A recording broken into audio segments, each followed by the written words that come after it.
Hello friends, welcome to computer centric. दोस्तों, आज के सेशन में हम history of operating system and different types of operating system देखने वाले हैं। ऑपरेटिंग सिस्टम 1950 की एरा से लेकर के आज की एरा में कैसे इवॉल्व हुई है, कि कैसे कैसे चेंजेस आए हैं, कौन कौन सी ऑपरेटिंग सिस्टम पिक्चर में आई है, ये सारी चीज़ें देखेंगे। और अलग अलग तरीके के जो ऑपरेटिंग सिस्टम है वो भी हम उसके बारे में देखेंगे। दोस्तों, लास्ट सेशन में हमने देखा था कि ऑपरेटिंग सिस्टम क्या है, वो क्या काम करती है और उसकी ज़रूरत क्या है, उसका सिग्निफिकेंस क्या है। ये चीज़ हमने लास्ट सेशन में देखी थी। अगर किसी ने मेरा लास्ट वीडियो लेक्चर नहीं देखा है तो आपसे विनती करता हूं कि लास्ट वीडियो सेशन देख लीजिए, ताकि आपके दिमाग में ऑपरेटिंग सिस्टम के बारे में चीज़ें बहुत क्लियर हो जाए। तो चलिए, आज के सेशन में हम history of operating system and types of operating system देखते हैं। तो सबसे पहले अगर हिस्ट्री की बात करें तो दोस्तों 1940 से 1950 की ये जो एरा थी, इसको हम बोलते हैं फर्स्ट जनरेशन, कि जहां से ये प्रोग्राम को रन करना, कोई मैं प्रोग्राम लिखता हूं उसके इंस्ट्रक्शंस को रन करना, ये सारी कहानी यहां पर शुरू हुई थी। अब दोस्तों, ये जो 1940s या 1950 की जो ये एरा थी, यहां पर कोई ऑपरेटिंग सिस्टम नहीं थी।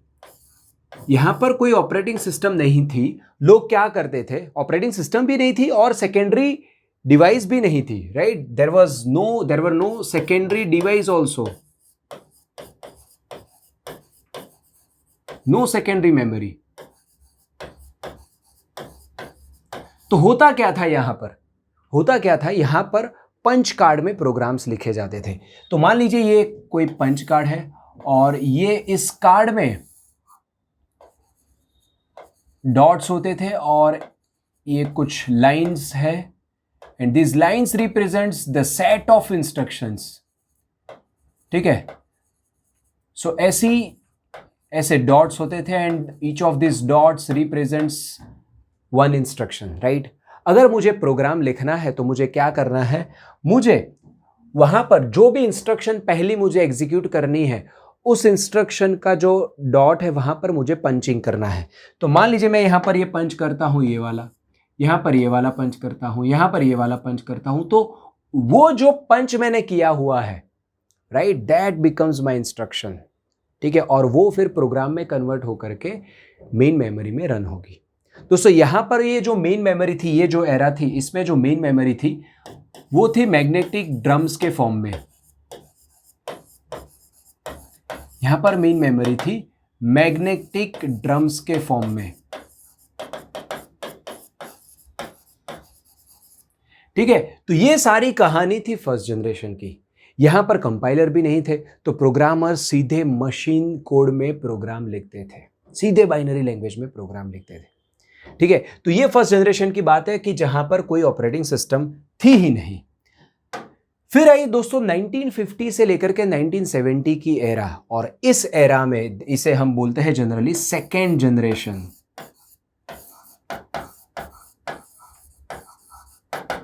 और दोस्तों, इस एरा में भी हम ऐसा बोल सकते हैं कि भी यहां पर ऑपरेटिंग सिस्टम नहीं थी, लेकिन एक चीज बहुत अच्छी थी, सेकेंडरी मेमोरी पिक्चर में आ गई थी। और ये सेकेंडरी मेमोरी है दोस्तों मैग्नेटिक टेप्स। तो यहां पर मैग्नेटिक टेप्स पिक्चर में आ गई थी।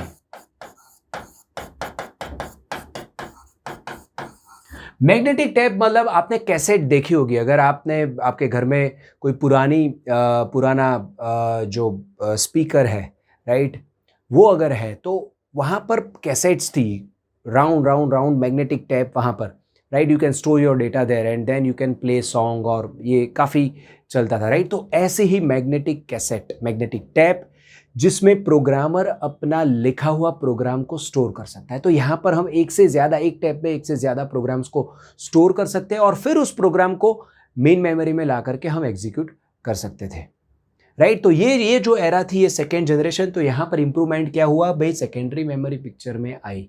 ये बैच प्रोसेसिंग सिस्टम वाली एरा इसे बोल सकते हैं। अब ये जो तीसरी जनरेशन है 1980 से लेकर के 1990, दोस्तों दिस इज वेरी इंपॉर्टेंट। ये है दोस्तों फर्स्ट जनरेशन, ये है सेकेंड जनरेशन, और तीसरी जो जनरेशन थी ये बहुत ही इंपॉर्टेंट जनरेशन है, और यहां से ऑपरेटिंग सिस्टम ने पीक हासिल किया, राइट। तो 1980 से 1990 की जो जनरेशन थी, that was third generation and very important generation. और यहां पर ऑपरेटिंग सिस्टम एक्चुअली पिक्चर में आई। Early operating systems like MS DOS, Unix, ये ऑपरेटिंग सिस्टम इस एरा में पिक्चर में आई। और इसी एरा में सेकेंडरी डिवाइस, यहां पर जो 1950 से 1970 में हम जो मैग्नेटिक टैप यूज करते थे हमारे प्रोग्राम्स को सेव करने के लिए, यहां पर डिस्क पिक्चर में आई, मैग्नेटिक डिस्क। तो मैग्नेटिक डिस्क के पिक्चर में आने से हमारा प्रोग्राम को स्टोर करने का काम बहुत ही आसान हो गया। इसी एरा में दोस्तों रैम की, हमारी जो मेन मेमोरी थी उसकी साइज भी बढ़ रही थी, रैम साइज भी धीरे धीरे बढ़ रही थी। और इसी एरा में दोस्तों 1980 से 1990 की एरा में ही माइक्रोसॉफ्ट और एप्पल जैसी कंपनी मार्केट में आई, राइट। तो यहां से ही Microsoft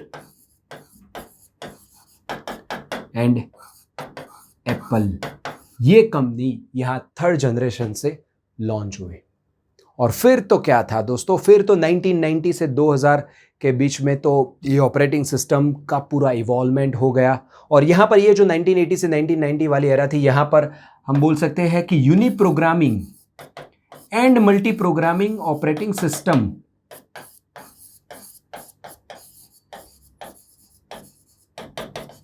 was booming. Uni programming and multi programming operating system क्या ही है हम देखेंगे, लेकिन यहां पर uni programming multi programming operating system was booming. और फिर 1990 से 2000 की एरा में जो हम अभी ऑपरेटिंग सिस्टम यूज कर रहे हैं वही उसी तरह की अर्ली ऑपरेटिंग सिस्टम यहां पर पिक्चर में आई थी। तो ये जो 1990 से 2000 वाली जो एरा है, इसे हम बोलते हैं दोस्तों फोर्थ जनरेशन वाली एरा।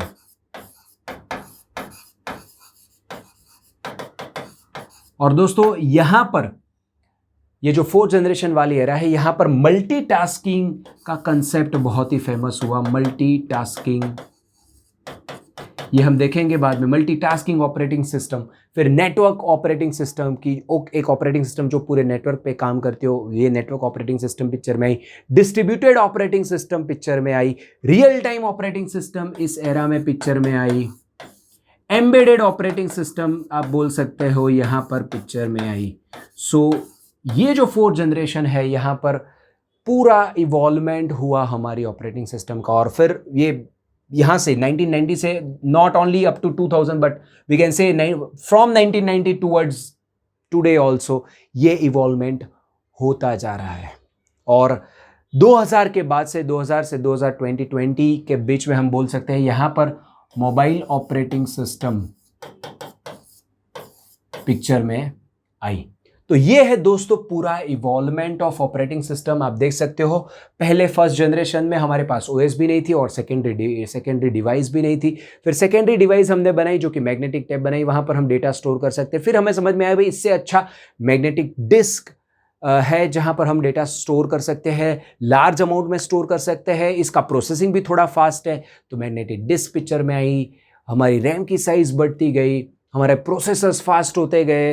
ये सारी कहानी, ये सारी इवॉल्वमेंट यहाँ पर होती गई और उस प्रकार से हमारी ऑपरेटिंग सिस्टम भी इवॉल्व होती गई। So thanks to we must say thanks to the Microsoft and Apple companies कि जिनकी वजह से आज हम ये माइक्रोसॉफ्ट और एप्पल की ऑपरेटिंग सिस्टम को यूज़ कर रहे हैं और हमारे लिए उन्होंने काम बहुत ही आसान किया।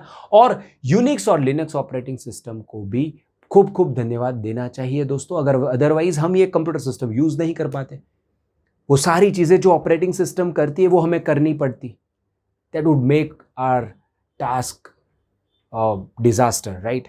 तो ये है हिस्ट्री ऑफ ऑपरेटिंग सिस्टम। अब गेट के पर्सपेक्टिव में इसका कोई इंपॉर्टेंस नहीं है, लेकिन ये सब्जेक्ट को फिल करने के लिए ये मैंने यहाँ पर आपको समझाया। चलिए अब नेक्स्ट है टाइप्स ऑफ ऑपरेटिंग सिस्टम, और उसमें सबसे पहली है यूनि प्रोग्रामिंग ऑपरेटिंग सिस्टम। अब दोस्तों यूनि प्रोग्रामिंग ऑपरेटिंग सिस्टम में क्या है? यूनि प्रोग्रामिंग, आपको नाम से पता चल जाना चाहिए, यूनि मतलब single. You can run single program, एक ही प्रोग्राम आप रन कर सकते हो। तो यहां पर होगा क्या दोस्तों, चलिए मैं समझाने की कोशिश करता हूं। यहां पर you let us say that this is my RAM, ये मेरी रैम है। ठीक है, अब यूनि प्रोग्रामिंग ऑपरेटिंग सिस्टम में होता क्या है, सिंगल प्रोसेस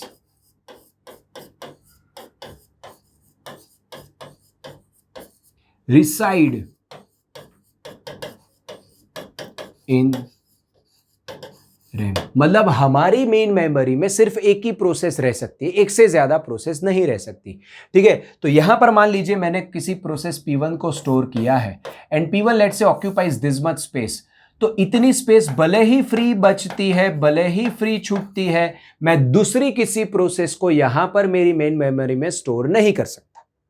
ठीक है, अब होगा क्या, ध्यान से सुनना। अब होगा क्या, मान लीजिए ये मेरा कंप्यूटर का यूटिलाइजेशन है, ये टाइमलाइन है, चलिए ये है कुछ टाइमलाइन, और यहां पर पहले यहां से यहां इतने पीरियड के लिए ये जो मेरी प्रोसेस P1 है उसने मेरे कंप्यूटर, उसने मेरे CPU को, उसने मेरे प्रोसेसर को यूज किया।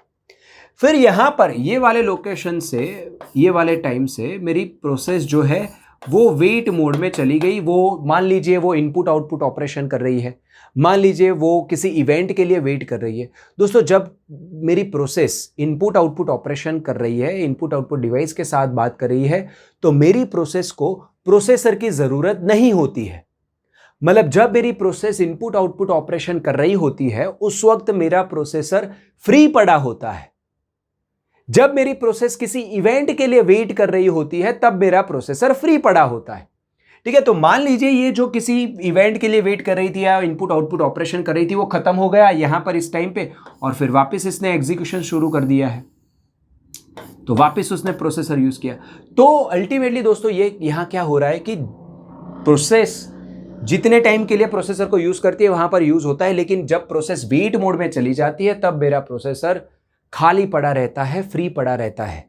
तो इस तरह की ऑपरेटिंग सिस्टम में मान लीजिए आपने गूगल क्रोम ओपन किया है, तो गूगल क्रोम ओपन किया है तो आप VLC मीडिया प्लेयर ओपन नहीं कर सकते, क्योंकि गूगल क्रोम की ही प्रोसेस यहां पर रहेगी और वही रन होगी। अब इसको जब आप क्लोज करोगे, इसका डेटा यहां से डिलीट होगा, तब जाकर के VLC आप चालू कर पाओगे।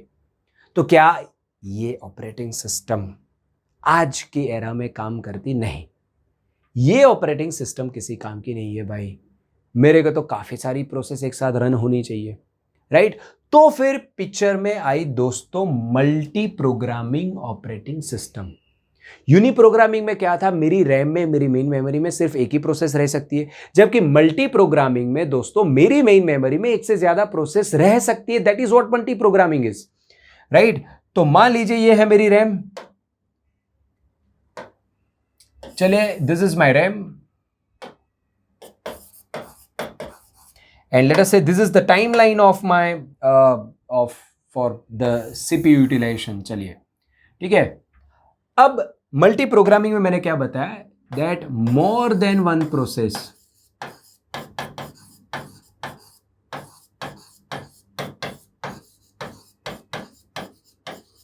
reside in main memory।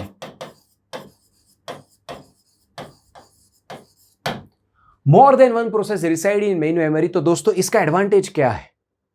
अब दोस्तों सबसे पहले मल्टी प्रोग्रामिंग, ज्यादातर स्टूडेंट्स को अगर हम पूछे मल्टी प्रोग्रामिंग क्या होती है तो वो बोलते हैं भाई हमारा प्रोसेसर एक टाइम पे एक से ज्यादा प्रोसेस, एक से ज्यादा प्रोग्राम को रन करता है तो उसे मल्टी प्रोग्रामिंग बोलते हैं। ये सरासर गलत, घटिया आंसर है।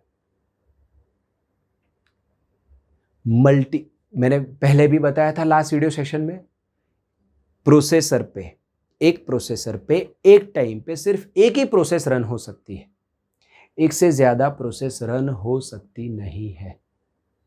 मल्टी प्रोग्रामिंग का मीनिंग यह है कि मेरी रैम में, मेरी मेन मेमोरी में एक से ज्यादा प्रोसेस को अगर स्टोर कर सकता हूं तो वो ऑपरेटिंग सिस्टम हो गई मल्टी प्रोग्रामिंग ऑपरेटिंग सिस्टम। बहुत ही सिंपल, ठीक है? तो मान लीजिए आपने गूगल क्रोम ओपन किया तो उसका कोड कुछ यहाँ पर स्टोर हो गया है, फिर आपने VLC मीडिया प्लेयर ओपन किया, उसका कोड यहाँ पर स्टोर हो गया है, और कोई एप्लीकेशन आपने ओपन की तो उसका कोड यहाँ पर होगा। तो मान लीजिए ये गूगल क्रोम का कोड है, यहाँ पर है VLC मीडिया प्लेयर जो आपने ओपन करके रखा हुआ है, उसका कोड, उसका प्रोग्राम यहाँ पर स्टोर हो गया है। आपने मोजिला फायरफॉक्स ओपन करके रखा है तो उसका कोड यहाँ पर स्टोर होकर के रखा है। मेरी main memory. So more than one process reside in my main memory. अब इसकी ब्यूटी क्या है, इसका एडवांटेज क्या है, मेन मेमोरी में एक से ज्यादा प्रोसेस रखने का एडवांटेज ये है दोस्तों कि मान लीजिए अभी हम गूगल क्रोम को यूज कर रहे हैं, ठीक है, तो अभी गूगल क्रोम मेरे प्रोसेसर को यूज कर रहा है, ठीक है। अब मेरा Google Chrome input output operation करने के लिए चला गया, या मेरे गूगल क्रोम को किसी इवेंट के लिए वो वेटिंग मोड में चला गया, तो तुरंत ही मेरी ऑपरेटिंग सिस्टम क्या करेगी, तुरंत ही मेरी ऑपरेटिंग सिस्टम मेरे प्रोसेसर को दूसरी प्रोसेस को दे देगी, ठीक है। तो यहां पर मेरी ऑपरेटिंग सिस्टम फिर उसे दे देगी, चलिए वीएलसी मीडिया प्लेयर को। अब मान लीजिए वीएलसी मीडिया प्लेयर ने यहां तक यूज किया, उसके बाद वो भी किसी इवेंट के लिए वेटिंग मोड में चला गया, वो या तो फिर इनपुट आउटपुट ऑपरेशन करने के लिए चला गया कि जहां पर प्रोसेसर का यूज नहीं होता है, तो मेरी ऑपरेटिंग सिस्टम क्या करेगी, तुरंत ही तीसरी प्रोसेस को शेड्यूल कर देगी, या तो फिर वापस गूगल क्रोम को शेड्यूल कर देगी। तो यहां पर मान लीजिए ये तीसरी प्रोसेस को शेड्यूल कर रही है। अब मेरा प्रोसेसर यहां पर फ्री तभी बैठेगा अगर मेरी मेन मेमोरी में जितनी भी प्रोसेस है वो सारी की सारी या तो इनपुट आउटपुट ऑपरेशन करने के लिए चली गई, या तो कहीं वेटिंग मोड में चली गई। अब ऐसा होने की संभावना बहुत कम है, ठीक है। मान लिया ऐसा होता भी है तो बहुत कम समय के लिए होगा, तो यहां पर मेरा प्रोसेस वेटिंग मोड में, यहां पर कुछ मेरे प्रोसेस का यूटिलाइजेशन नहीं है, और वापिस फिर कोई प्रोसेस आ गई, उसको प्रोसेसर चाहिए तो यहां पर उसको दे दिया। तो आप समझिए यहां पर ऑपरेटिंग सिस्टम का मेन गोल क्या था। अगर आपको याद है, मेरा वीडियो सेशन देखा हुआ है ऑपरेटिंग सिस्टम का, one of the main goal of operating system was efficient utilization of resources, and one of the main resource of operating system is main memory as well as CPU। यहां पर main memory का भी efficient utilization हो रहा है और हमारे CPU का भी efficient utilization हो रहा है। हम हमारे CPU को आइडल बैठने नहीं देते हैं, भाई तू फ्री नहीं बैठ सकता, मैं तुझे एक के बाद एक काम दूंगा। मेन मेमोरी में एक से ज्यादा प्रोसेस रखने का एडवांटेज ये था कि किसी कोई प्रोसेस अगर किसी इवेंट के लिए वेटिंग मोड में चली जाती है, मैं तुरंत, हमारी ऑपरेटिंग सिस्टम तुरंत ही मेन मेमोरी में से उस मेन मेमोरी में जो प्रोसेस है उसको सीपीयू दे सकता है, right. So this is multi programming operating system. दोस्तों उसके बाद आई multitasking operating system. Now this multitasking operating system is nothing but extension of multi-programming OS।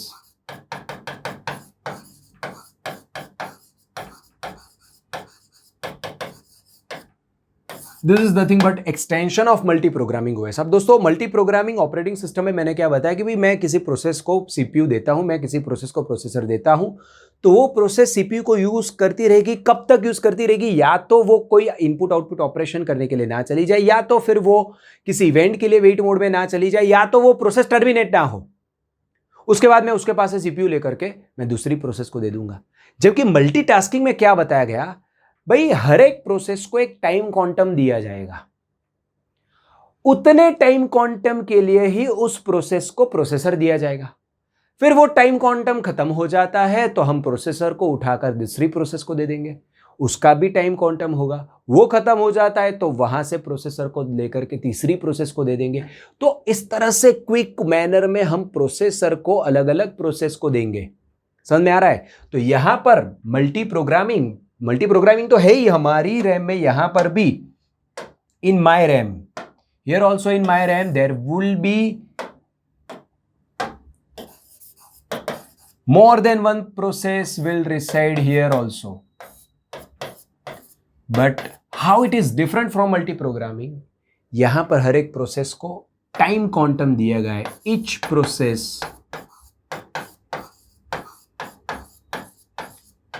gets CPU for a specified time quantum. Once the quantum expires, the processor will be given to another process. So once the quantum expires, the CPU will be given to another process. तो दोस्तों इसका advantage क्या है? इसका advantage ये है कि user को लगेगा एक साथ काफी सारी प्रोसेस रन हो रही है। जो आज की ऑपरेटिंग सिस्टम है, ये आज की ऑपरेटिंग सिस्टम भी दोस्तों मल्टीटास्किंग ऑपरेटिंग सिस्टम है। हमें लगता नहीं है कि एक टाइम पे एक ही प्रोसेस रन हो रही है, हमें तो ये लगता है क्रोम भी चल रहा है, साथ में वीएलसी भी चल रहा है, साथ में ये भी चल रहा है, काफी सारी प्रोसेस एक साथ चल रही है, राइट। तो ये है मल्टीटास्किंग ऑपरेटिंग सिस्टम। और यहाँ पर अगर मैं कंप्यूटर का यूटिलाइजेशन टाइमलाइन अगर मैं ड्रॉ करना चाहूँ तो वो कुछ इस प्रकार की होगी कि भाई पहले मान लीजिए मैंने क्रोम को कुछ टाइम दिया, पहली प्रोसेस को दिया, फिर मैं दूसरी प्रोसेस, फिर उसके पास से प्रोसेसर को ले करके दूसरी प्रोसेस को दूंगा, उसके पास से लेकर के फिर तीसरी प्रोसेस को दूंगा, वापस फिर मैं P1 को दूंगा, वापस फिर मैं P2 को दूंगा, वापस P3 को दूंगा। So quickly I will deallocate my processor from one process and allocate it to another process। तो ये दोस्तों किसी एक प्रोसेस के पास से प्रोसेसर ले लेना और फिर दूसरी प्रोसेस को देगा, इसे हम बोलते हैं कंटेक्स्ट स्विच, राइट। तो यहां पर इसे हम क्या बोलते हैं? Context switch. क्या होता है, कैसे होता है, उसमें क्या क्या चीजें इन्वॉल्व होती है, ये सारी चीजें हम देखेंगे ऑपरेटिंग सिस्टम जब पढ़ेंगे। Please bear with my handwritings, I hope readable तो है ही, ठीक है, अच्छे नहीं है बट रीडेबल है, चलिए ठीक है। So this is all about multitasking operating system. चलिए आगे बढ़ते हैं। नेक्स्ट ऑपरेटिंग सिस्टम है मल्टी थ्रेडिंग ऑपरेटिंग सिस्टम। अब multi threading is also extension of we can say multitasking operating system. मतलब क्या हो रहा है यहां पर, ग्रेजुअली हम ऑपरेटिंग सिस्टम को सुधार रहे हैं, राइट। किस तरह से हम यूटिलाइजेशन और बढ़ाए, किस तरह से रिसोर्सेज को इफिशिएंटली यूज करने लायक बनाए हम हमारी ऑपरेटिंग सिस्टम को। तो यहां पर है ये multi threading operating system. We can say that it is extension of multitasking OS. यहां पर क्या बोला गया है, हम क्या करेंगे, एक प्रोसेस के अंदर अलग अलग थ्रेड्स क्रिएट करेंगे। दोस्तों आपने जावा में, एडवांस जावा में ये थ्रेडिंग वाला कंसेप्ट पढ़ा होगा, उसको उसके ऊपर क्या आपने प्रोग्राम्स भी बनाए होंगे, ठीक है। तो ये मल्टी थ्रेडिंग में हम क्या करते हैं, we create multiple threads within a process, multiple threads within process. तो ये दोस्तों मान लीजिए मेरी एक प्रोसेस है, तो इसके मैं मल्टीपल थ्रेड्स क्रिएट करूंगा, थ्रेड 1, थ्रेड 2, थ्रेड 3। अब ये जो थ्रेड है, ये थ्रेड मेरी, मान लीजिए ये मेरी कंप्यूटर सिस्टम है, सॉरी मान लीजिए ये है मेरा प्रोसेसर, चलिए CPU। अब मेरी एक प्रोसेस थी P, उसके मैंने थ्रेड बनाए, मान लीजिए ये है थ्रेड 1, ये है थ्रेड 2 और ये है थ्रेड 3। अब होगा क्या, एक प्रोसेस के अंदर, हर एक एप्लीकेशन की एक प्रोसेस होती है। मान लीजिए VLC मीडिया प्लेयर है, VLC मीडिया प्लेयर की एक प्रोसेस होती है। अब उस प्रोसेस के अंदर काफी अलग अलग टास्क होते हैं, छोटे छोटे टास्क होते हैं। मान लीजिए एक टास्क है यहां पर ओपन फाइल का, चलिए फाइल को ओपन कीजिए, या जो भी हम सॉन्ग वो करना चाहते हैं, ओपन फाइल का। दूसरा एक टास्क है उसको प्ले करने का। तीसरा एक टास्क है हमारा जो प्ले लिस्ट है उसको मैनेज करने का। So these are the all different task under one process. अब मैं क्या करता हूं, मैं एक प्रोसेस के अंदर थ्रेड बना देता हूं और मेरे छोटे छोटे जो कोड सेगमेंट है, ओपन करने वाला एक कोड सेगमेंट है, प्ले करने वाला, प्ले लिस्ट वाला ये कोड सेगमेंट है, मैं उसको अलग अलग थ्रेड को दे देता हूं। अब होगा क्या, मेरे प्रोसेसर पे एक टाइम पे एक ही थ्रेड रन होगा, राइट। लेकिन एक टाइम पे ये थ्रेड रन हुआ मेरे प्रोसेसर पे, फिर वापस प्रोसेसर में दे दूंगा इस थ्रेड को, फिर वापस मैं प्रोसेसर दे दूंगा इस थ्रेड को। अब दोस्तों यहां पर थ्रेड की कंटेक्स्ट स्विचिंग होती है, वहां पर प्रोसेस की कंटेक्स्ट स्विचिंग हो रही थी पहले, यहां पर थ्रेड की कंटेक्स्ट स्विचिंग होती है। अब थ्रेड की context switching is more faster than process context switching, ठीक है। और ये बहुत ही अच्छा इंप्रूवमेंट है, राइट। प्रोसेस और थ्रेड के बीच में क्या डिफरेंस है, ये सारी चीजें हम देखेंगे बाद में, लेकिन आप मल्टी थ्रेडिंग में इतना समझ लीजिए, this is the extension of multi tasking. और एक प्रोसेस के अंदर हम थ्रेड्स बनाते हैं। Thread is nothing but light weight process, what is thread? Thread is basic unit of CPU utilization.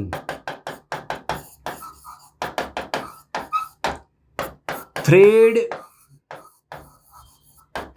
is light weight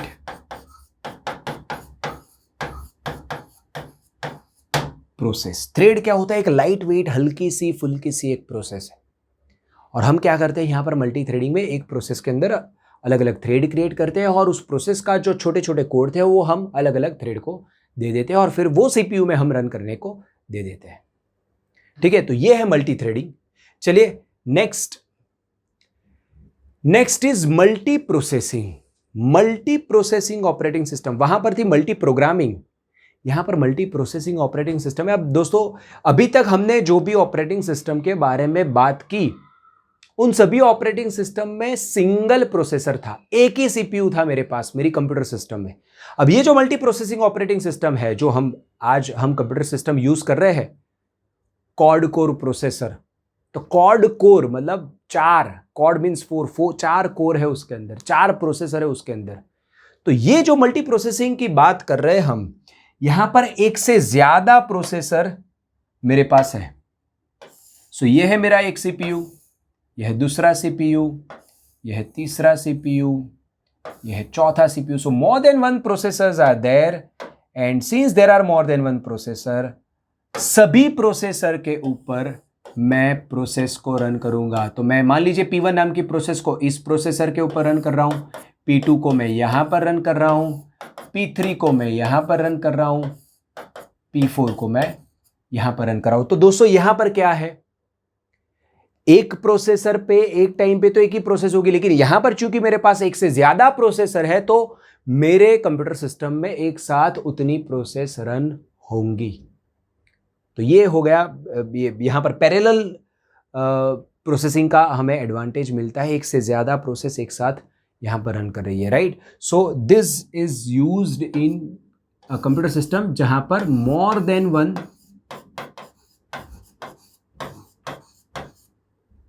processor है. ठीक है, चलिए.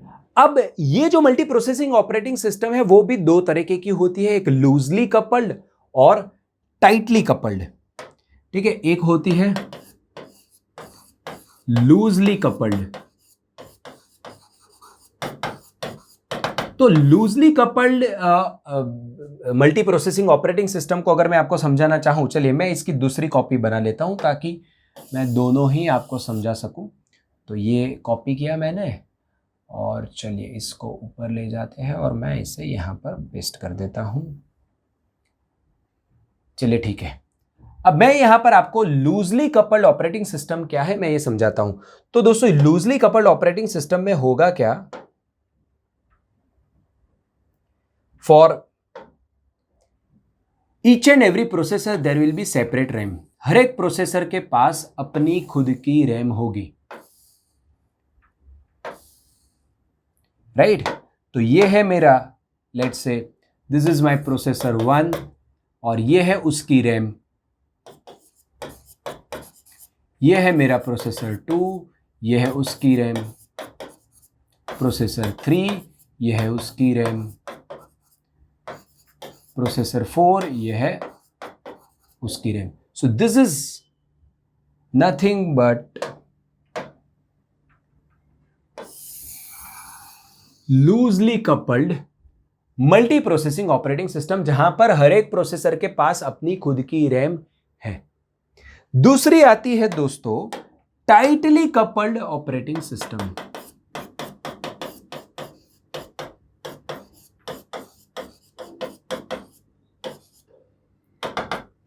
Tightly coupled multi processing operating system. तो यहां पर क्या होता है, मेरे पास एक से ज्यादा प्रोसेसर है लेकिन सभी प्रोसेसर की रैम जो है वो है कॉमन. हर एक प्रोसेसर की कॉमन रैम है मेरे पास, मतलब यहां पर शेयर्ड मेमोरी वाला कंसेप्ट है. ठीक है, तो यहां पर ये भी यहां पर एक्सेस करेगा, ये भी यहां पर एक्सेस करेगा, ये भी यहां पर एक्सेस करेगा, ये भी यहां पर एक्सेस करेगा। This is my shared main memory, right. So this is tightly coupled system. Why this is tightly coupled? क्योंकि मेमोरी मेरी एक है, सारे प्रोसेसर यहां पर ही मेरी प्रोसेस को लेने आएंगे, राइट। तो ये P1 प्रोसेस यहां पर है, इसी रैम के अंदर है, P2 भी इसी रैम के अंदर है, P3 भी इसी रैम के अंदर है, P4 भी इसी रैम के अंदर है। जबकि यहां पर ये P1 ये माइक्रो प्रोसेसर की रैम के अंदर थी, जबकि P4 यहां पर इसके रैम के अंदर थी, ठीक है। तो ये है मल्टी प्रोसेसिंग ऑपरेटिंग सिस्टम, जहां पर एक से ज्यादा प्रोसेसर होते हैं, और वो या तो होती है लूजली कपल्ड, हर एक प्रोसेसर की अपनी रैम होती है, या तो वो होती है टाइटली कपल्ड, हर एक प्रोसेसर की एक ही रैम होती है, कॉमन रैम होती है, ठीक है। चलिए आगे बढ़ते हैं।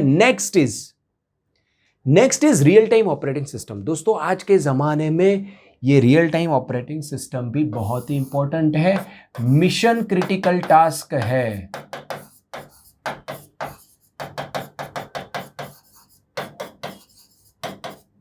मिशन क्रिटिकल टास्क है, जहां पर फेलियर के कोई चांसेस नहीं होने चाहिए, ऑपरेटिंग सिस्टम फेल नहीं होनी चाहिए, राइट। एंड रिस्पॉन्स क्विक मिलना चाहिए।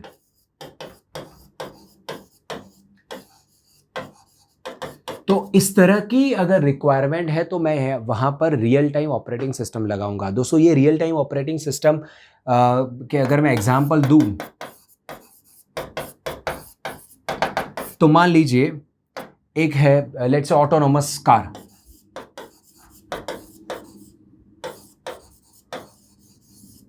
दोस्तों ऑटोनोमस कार का जो लॉजिक होगा, उस लॉजिक को एग्जीक्यूट करने के लिए वहां पर प्रोसेसर होगा, और यह वहां पर भी ये सारी चीजों को मैनेज करने के लिए ऑपरेटिंग सिस्टम होगी। तो वो ऑपरेटिंग सिस्टम वहां पर होगी। अब वो ऑपरेटिंग सिस्टम अगर कोई गलती करती है तो गलती जायज नहीं है, क्योंकि उस गलती की वजह से एक्सीडेंट हो सकता है, इंसान की जान जा सकती है। That is real time operating system, mission critical task, right. Rocket launching,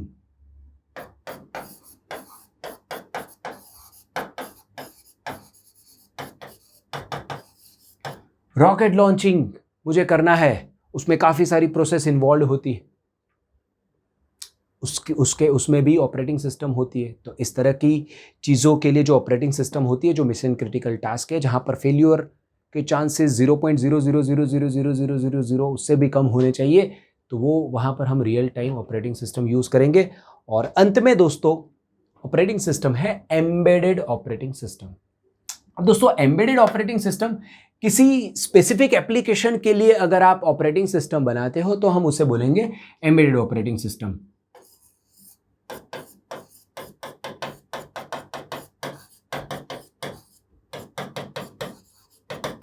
तो जनरली ये embedded operating system embedded computer system में यूज होती है। एम्बेडेड सिस्टम्स जो होती है, एम्बेडेड सिस्टम क्या होती है, उनका काम स्पेसिफिक होता है, यही काम उन्हें करना है, ठीक है। तो ये स्पेसिफिक काम करने के लिए जो ऑपरेटिंग सिस्टम होती है उसे हम एम्बेडेड ऑपरेटिंग सिस्टम बोलते हैं। मान लीजिए एग्जांपल के तौर पे